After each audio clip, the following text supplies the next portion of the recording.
नमस्कार दोस्तों, good morning. स्वागत है आपका डेली करंट अफेयर अपडेट्स की वीडियो में। 26 जुलाई डेट हो गई है आज की। चलिए देखते हैं आज के कुछ महत्वपूर्ण प्रश्न। आज का हमारा पहला प्रश्न ही बहुत ही इम्पोर्टेंट है। उन्हें भारतीय अशांति का जनक कहा जाता है। ये किसी व्यक्ति की बात हो रही है। उनका जन्म महाराष्ट्र में हुआ। वे स्वराज के प्रबल समर्थक थे। पहले राष्ट्रीय नेता थे जिन्होंने भाषाई राज्यों के गठन की कल्पना की थी।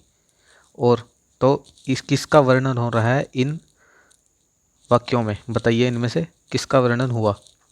आप साथ के साथ आंसर करते रहिए। इसका सही उत्तर होगा बी, बाल गंगाधर तिलक। जी हाँ, अगर तिलक जी के बारे में हम जाने तो केशव गंगाधर तिलक उनका नाम, जिन्हें बाल गंगाधर तिलक के नाम से जाना जाता था, भारतीय स्वतंत्रता आंदोलन के पहले नेता थे।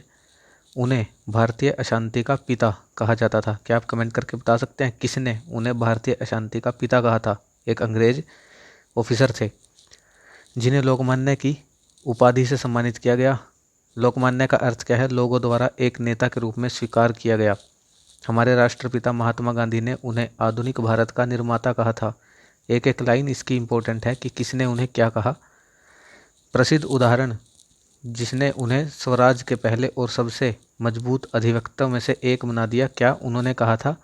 उनका उद्धरण था, स्वराज मेरा जन्मसिद्ध अधिकार है और मैं इसे प्राप्त कर कर ही रहूँगा। इनकी बात हम क्यों कर रहे हैं? क्योंकि अभी 23 जुलाई को जो है इनका जन्म दिवस हमने मनाया। इनका जन्म हुआ था 23 जुलाई 1856 को बॉम्बे महाराष्ट्र के रत्नागिरी जिले में। वह एक सक्रिय भारतीय राजनीतिक नेता थे जिन्होंने ब्रिटिश उपनिवेशवाद शासन से भारतीय स्वायत्तता के लिए लड़ाई लड़ी थी। इनके बारे में अगर हम और जाने तो उन्होंने आधुनिक भारत में पहचान के मुद्दों के महत्व की सराहना की और लोगों को स्वतंत्रता के संघर्ष में शामिल होने के लिए प्रेरित किया।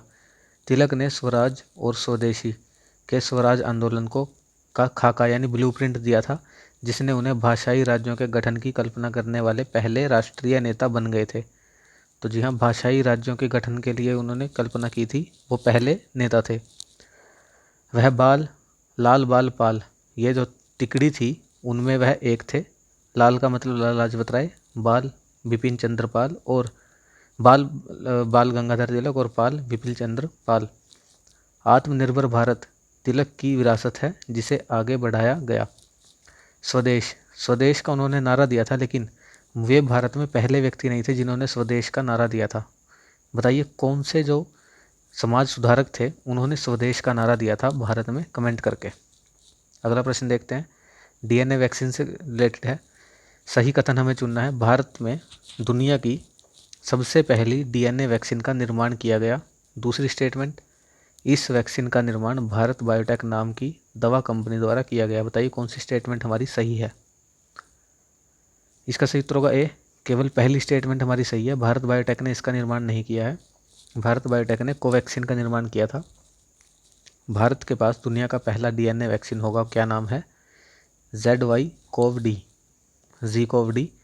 ये टीके शरीर में वायरस के आनुवंशिक जानकारी का एक टुकड़ा डालने का काम करते हैं। कैसे काम करेंगे ये? एक आनुवंशिक टुकड़ा, वायरस का आनुवंशिक टुकड़ा शरीर में डाल दिया जाएगा ताकि कोशिकाओं को वायरस के प्रमुख घटक का उत्पादन करने के लिए प्रेरित किया जा सके, जिससे कि प्रतिरक्षा प्रणाली तब पहचानेगी और एंटीबॉडी का उत्पादन करके उस पर हमला करेगी। यानी एक वीक वायरस हम बॉडी में डाल देंगे और बॉडी हमारी एंटीबॉडी बनानी स्टार्ट कर देगी। हमारा इम्यून सिस्टम स्ट्रॉन्ग हो जाएगा और उसको मार देगा।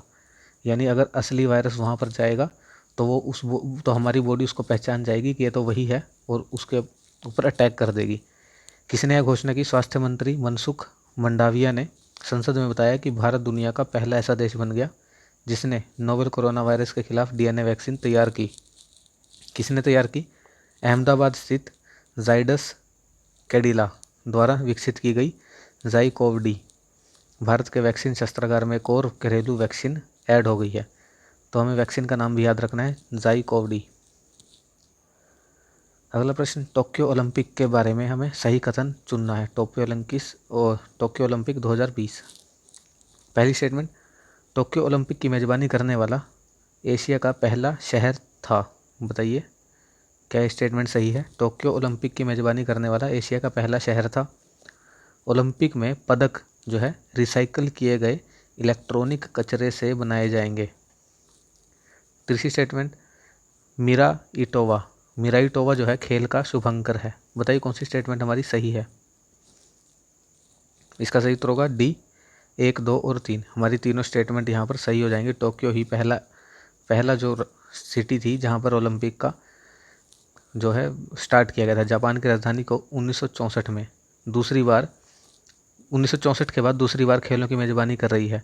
यानी सबसे पहले 1964 में जापान की राजधानी टोक्यो ने खेलों की मेज़बानी की थी। टोक्यो ओलंपिक 2020 के पदक किससे बनेंगे? पुनर्निर्माण यानी रिसाइकल्ड इलेक्ट्रॉनिक कचरे से बनाए जाएंगे। इंपॉर्टेंट कथन है। अगर हम और कथनों की बात करें तो टोटल गेम्स कितने हैं? 339। भारत के 120 खिलाड़ी इसमें भाग ले रहे हैं। किस किस ने जो है वो पहली बार खेला जाएगा कौन कौन सा game? Karate, skateboarding, sport climbing और सर्फिंग। ये द हिंदू की कटिंग है, तो आप इसको पढ़ सकते हैं। इसका मस्कट होगा मिराइतोवा। ये मिराइतोवा इसका मस्कट होगा। स्विमर जो माइकल फिलिप है, जो तैराक हैं यूएस के, उनके पास सबसे ज़्यादा ओलंपिक मेडल हैं 28, जिनमें से 23 गोल्ड, 3 सिल्वर और 2 ब्रॉन्ज है। भारत के अभिनव बिंद्रा के पास सिर्फ यही भारतीय हैं जिनके पास गोल्ड है टोक्यो में। अगला प्रश्न, 97th संविधान संशोधन अधिनियम जो है निम्नलिखित में से किस भाग को परिवर्तित करता है? इनमें से किस भाग को परिवर्तित करता है? भाग 2, भाग 3, 4 और भाग 4A। यहाँ भाग 2 नहीं, सॉरी, भाग 3 लगा लो यहाँ पर। भाग 3 मूल कर्तव्य वाला। इसका सही उत्तर होगा सी, दोनों, 1 और 2। यानी भाग 3 और भाग 4 को, भाग 4A कौन सा भाग है? क्या आप कमेंट करके बता सकते हैं? जो 97th संशोधन अधिनियम था उसके अनुसार संविधान में क्या क्या परिवर्तन किए गए उनके बारे में अगर हम देखें तो संविधान के भाग 3 में जो यूनियन बनाने का अधिकार था, मूल कर्तव्य, उसमें सहकारी समितियां भी जोड़ा गया था। एक तो ये अंतर हुआ। एक भाग 4 में अनुच्छेद 43B डाला गया, उसमें सरकारी सहकारी समितियों के स्वेच्छन गठन, स्वायत्त कामकाज, लोकतांत्रिक नियंत्रण और पेशेवर प्रबंधन को बढ़ावा देने का जो है राज्य को प्रयास करेगा, यह ऐसा कहा गया था। और संविधान के भाग 9A के बाद संविधान राज्य बनाम केंद्र भूमिकाओं को समायोजित करने के लिए 9B भी डाला गया था 97 संशोधन अधिनियम से। निम्नलिखित में से किस राज्य को स्पाइनी बैंगन का भौगोलिक संकेत यानी जीआई टैग मिला? बताइए किस राज्य को मिला? इसका सही उत्तर होगा डी, तमिलनाडु के वेल्लोर जिले। अगर हम और डिटेल में जाएं तो वेल्लोर जिले को यह जीआई टैग मिला। परमाणु फुटबॉल, बहुत इंटरेस्टिंग प्रश्न है। परमाणु फुटबॉल हाल ही में चर्चा में था। यह किस देश से संबंधित है, हमें यह बताना है। परमाणु फुटबॉल, इसका सही उत्तर होगा सी, अमेरिका, ऑफ कोर्स। इसका नाम है परमाणु फुटबॉल। जो ये अटैची है, ब्रीफ केस का नाम परमाणु फुटबॉल है, इसको कहा जाता है। अगर इसके बारे में अगर हम पढ़ें तो ऐसा कहा जाता है कि संयुक्त राष्ट्र के जो राष्ट्रपति हैं उनके टर्म परमाणु फुटबॉल या राष्ट्रपति के आपातकालीन सैचल में परमाणु हमले के लिए आवश्यक कोड होते हैं। यानी उस अटैची में, जो अटैची देखी थी उसमें परमाणु हमले के आवश्यक कोड हैं। न्यूज़ में क्यों था? ऐसा ही एक ब्रीफकेस जो है इस साल जो 6 जनवरी को यूएस के कैपिटल हिल में जो दंगाइयों ने दंगा किया, वो दंगाई इस ब्रीफकेस के पास पहुंच गए थे और ऐसे आशंका है कि उन्होंने इस ब्रीफकेस को हानि न पहुंचाई हो। पेंटागन के प्रहरी का कहना है कि वह इस मुद्दे के आसपास के सुरक्षा प्रोटोकॉल का मूल्यांकन करेगा और यह पता लगाएगा कि यह खो गया है या चोरी तो नहीं हुआ है।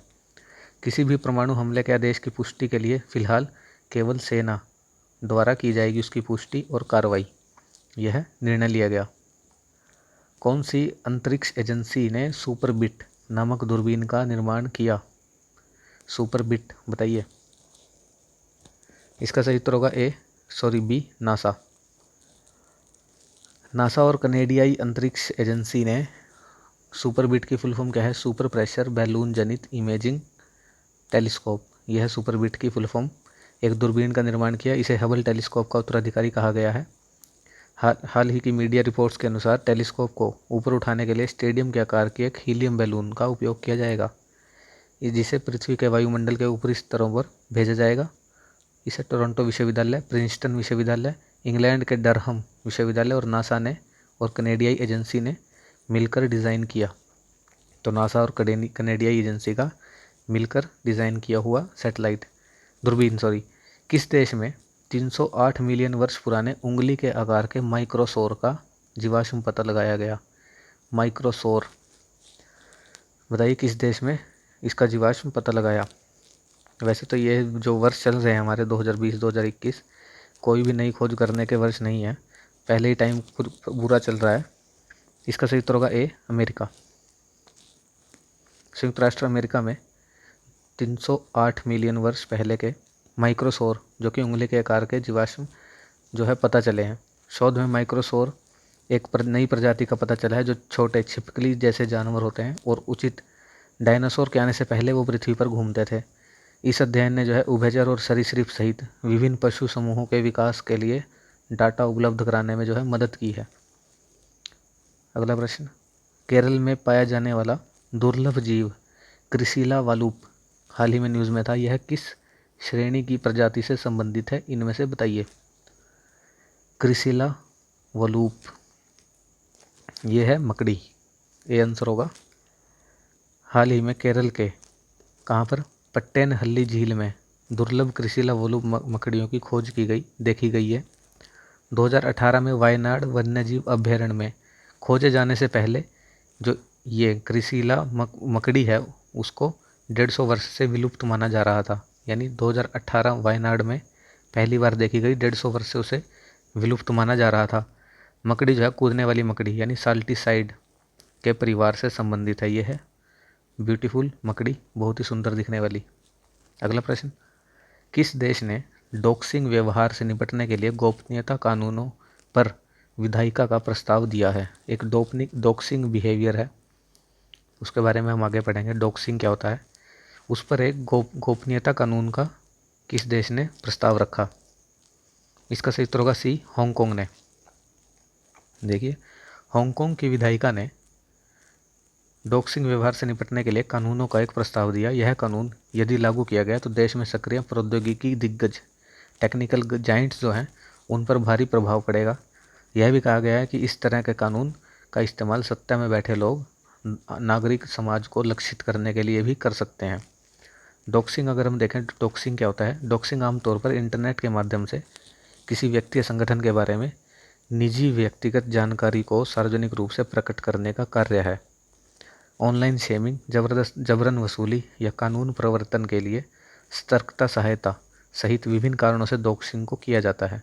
तो इस डॉक्सिंग को रोकने के लिए एक कानून, और कौन से कानून? गोपनीयता कानूनों की विधायिका हांगकांग ने पेश की। इनके अलावा और भी प्रश्न हमारे न्यूज़ में थे, जैसे कि अरमैक्स, उनके बारे में मैं क्वेश्चन नहीं बना पाया लेकिन ये टॉपिक्स इंपॉर्टेंट थे। अरमैक्स क्या है? आर्मी इंडिया की एक्सरसाइज है जो कि कहाँ हो रही है? काराकोरम में, लद्दाख में से लेकर कहाँ पर? मलारी उत्तराखंड में। यहाँ से यहाँ हिमालय क्षेत्रों में यह अरमैक्स 21 एक्सरसाइज हो रही है। हमारे डिफेंस मिनिस्टर राजनाथ सिंह ने इसका उद्घाटन किया था। एक और प्रश्न है कि गेटकीपर मॉडल हाल ही में न्यूज़ में था, ये क्या मॉडल है, किससे रिलेटेड है? हम उसके बारे में देखें तो यह जेल में मॉडल जारी किया जाएगा। जेल में कुछ लोगों को इस तरह से जो है प्रशिक्षित किया जाएगा कि वो जेल में हो रहे सुसाइड केस या फिर जो मेंटल हेल्थ है, कैदियों की मेंटल हेल्थ की जो है उसका ध्यान रखेंगे वो व्यक्ति इस कौन से मॉडल से? गेटकीपर मॉडल की सहायता से। एक ऑनलाइन स्टार्टअप है जिसने हाल ही में भारत के स्टॉक मार्केट में जो है पहल की। स्टॉक मार्केट में उसने अपने आप को रजिस्टर किया। क्या आप उसका नाम बता सकते हैं कमेंट करके किसने किया? नहीं तो कल मैं कमेंट करके बता दूंगा किसने किया। जोमेटो नहीं किया। एक और टर्म थी FAANG, फांग, US में। इस फांग का फुल फॉर्म क्या आप बता सकते हैं क्या है? इसको गूगल कीजिए, आपको यह जो है इसकी फुल फॉर्म पता चल जाएगी फांग की। तो दोस्तों ये थे आज के हमारे लास्ट प्रश्न। आशा करता हूँ आपको वीडियो पसंद आई होगी। धन्यवाद। Have a nice day.